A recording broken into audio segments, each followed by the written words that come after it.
हर हर महादेव।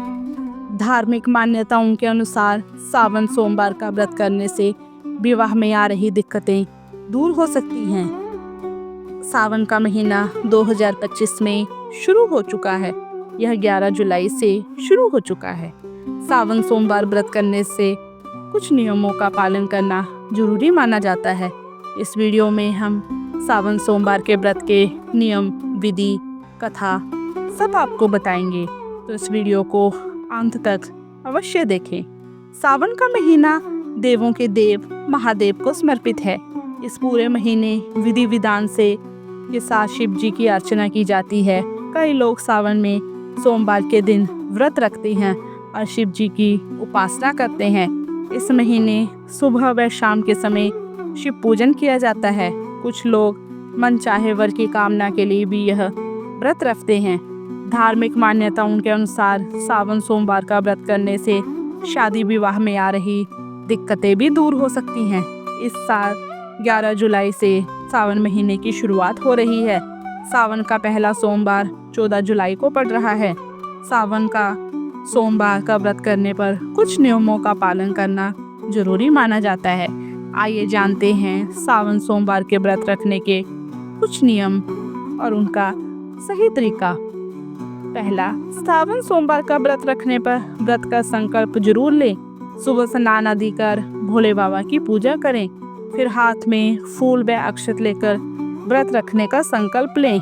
सावन सोमवार का व्रत रखने पर विधिवत शिव जी की पूजा करें। इस दिन ब्रह्मचर्य का पालन करें, किसी का अपमान करने व बुरे विचारों से बचें। इस दिन व्रत कथा का पाठ करें, वाद विवाद से दूर रहें। इस दिन फलाहार करें और सात्विक भोजन का सेवन करें। सावन सोमवार के व्रत में अनाज का सेवन नहीं किया जाता है। सावन सोमवार का व्रत कुछ लोग निर्जला रखते हैं और कुछ फलाहारी भी रखते हैं।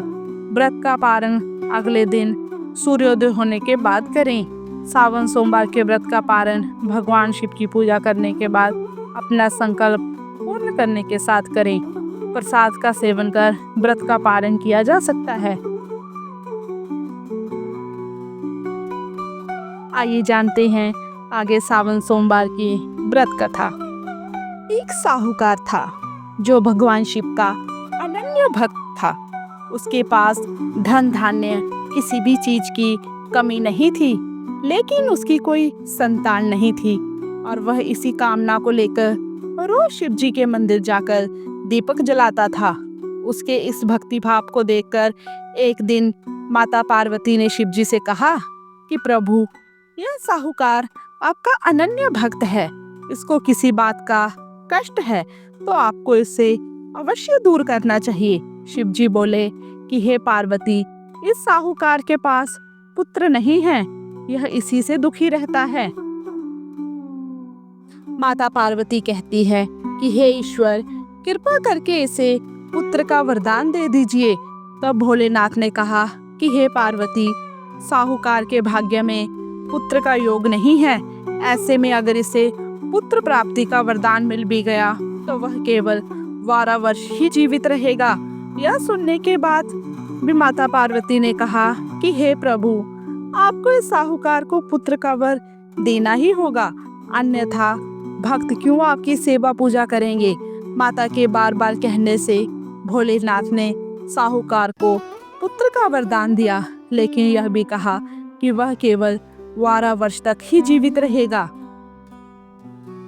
साहूकार यह सारी बातें सुन रहा था, इसलिए उसे ना तो खुशी हुई और ना ही दुख। वह पहले की ही तरह भोलेनाथ की पूजा अर्चना करता रहा। उधर से ठानी गर्भवती हुई और 9वें महीने उसे सुंदर से एक बालक की प्राप्ति हुई। परिवार में खूब खुशियां मनाई गई, लेकिन साहूकार पहले ही की तरह रहा। उसने बालक की 12 वर्ष की आयु का जिक्र किसी से नहीं किया। जब बालक 11 वर्ष की आयु हो गई तो एक दिन साहूकार की सेठानी ने बालक के विवाह के लिए कहा। तो साहूकार ने कहा कि वह अभी बालक को पढ़ने के लिए काशी जी भेजेगा। इसके बाद उसने बालक के मामा जी को बुलाया और कहा, इसे काशी पढ़ने के लिए ले जाओ और रास्ते में जिस भी स्थान पर रुकना वहाँ यज्ञ करते और ब्राह्मणों को भोजन कराते हुए आगे बढ़ना। उन्होंने भी इसी तरह करते हुए जा रहे थे कि रास्ते में एक राजकुमारी का विवाह था। जिससे उसका विवाह होना था वह एक आंख से काना था। तो उसके पिता ने जब अति सुंदर साहूकार के बेटे को देखा तो उसके मन में आया कि क्यों ना इसे ही घोड़ी पर बिठाकर शादी के सारे कार्य संपन्न करा लिए जाएं। तो उन्होंने मामा से बात की और कहा कि इसके बदले में वह बहुत सारा धन देंगे। तो वह भी राजी हो गए। इसके बाद साहूकार का बेटा विवाह की वेदी पर बैठा और जब विवाह कार्य संपन्न हो गए तो जाने से पहले उसने राजकुमारी की चुनरी के पल्ले पर लिखा कि तेरा विवाह तो मेरे साथ हुआ है, लेकिन जिस राजकुमार के साथ आपको भेजेंगे वह तो एक आंख से काना है। इसके बाद वह अपने मामा के साथ काशी के लिए चला गया। उधर जब राजकुमार ने अपनी चुनरी पर लिखा हुआ पाया तो उसने राजकुमार के साथ जाने से मना कर दिया। तो राजा ने भी अपनी पुत्री को बारात के साथ विदा नहीं किया। बारात वापस लौट गई। उधर मामा और भांजे काशी जी पहुंच गए।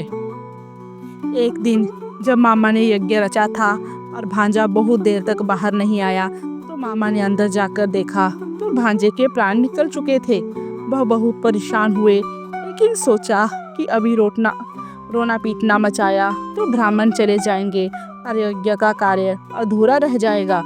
जब यज्ञ संपन्न हुआ तो मामा ने रोना पीटना शुरू किया। उसी समय शिव पार्वती उधर से जा रहे थे। तो माता पार्वती ने शिव जी से पूछा, हे प्रभु, ये कौन रो रहा है? अभी उन्हें पता चलता है कि यह तो भोलेनाथ के आशीर्वाद से जन्मा वही साहूकार का पुत्र है। तो माता पार्वती कहती है कि हे स्वामी, इसे जीवित कर दें, अन्यथा रोते रोते इसके माता पिता के प्राण निकल जाएंगे। तब भोलेनाथ ने कहा कि हे पार्वती, इसकी आयु इतनी ही थी, सो वह भूख चुका। लेकिन माँ के बार बार आग्रह करने पर भोलेनाथ ने उसे जीवित कर दिया। लड़का ओम नमः शिवाय करते हुए जी उठा और मामा भांजे दोनों ने ईश्वर को धन्यवाद दिया और अपनी नगरी की ओर लौटे। रास्ते में वही नगर पड़ा और राजकुमारी ने उन्हें पहचान लिया। तब राजा ने राजकुमारी को साहूकार के बेटे के साथ बहुत सारा धन धान्य के साथ विदा किया। उधर साहूकार और उसकी पत्नी छत पर बैठे थे। उन्होंने ये प्रण कर रखा था कि यदि उनका पुत्र सकुशल न लौटा तो वह छत से कूदकर अपने प्राण त्याग देंगे। तभी लड़के के मामा ने आकर साहूकार के बेटे और बहू के आने का समाचार सुनाया, लेकिन वे नहीं माने। तो मामा ने शपथ पूर्वक कहा। तब तो दोनों को विश्वास हो गया और दोनों ने अपने बेटे बहू का स्वागत किया। उसी रात साहूकार को स्वप्न में शिव जी ने दर्शन दिया और कहा कि तुम्हारे पूजन से मैं प्रसन्न हुआ। इसी प्रकार जो भी व्यक्ति इस कथा को पढ़ेगा या सुनेगा उसके समस्त दुख दूर हो जाएंगे और उसको मनवांछित कामनाओं की पूर्ति होगी। भक्तों, अगर आपको ये कथा अच्छी लगी तो आप हमारे चैनल को सब्सक्राइब करें और वीडियो को ज़्यादा से ज़्यादा लोगों तक शेयर करें। आपको हमारे चैनल पर सोमवार की व्रत कथा, सावन सोमवार व्रत कथा और पूजन विधि और महिलाओं को सोमवार के दिन या सावन के दिन क्या क्या करना चाहिए, क्या क्या पहनना चाहिए, ये सब कुछ हमारे चैनल पर उपलब्ध है।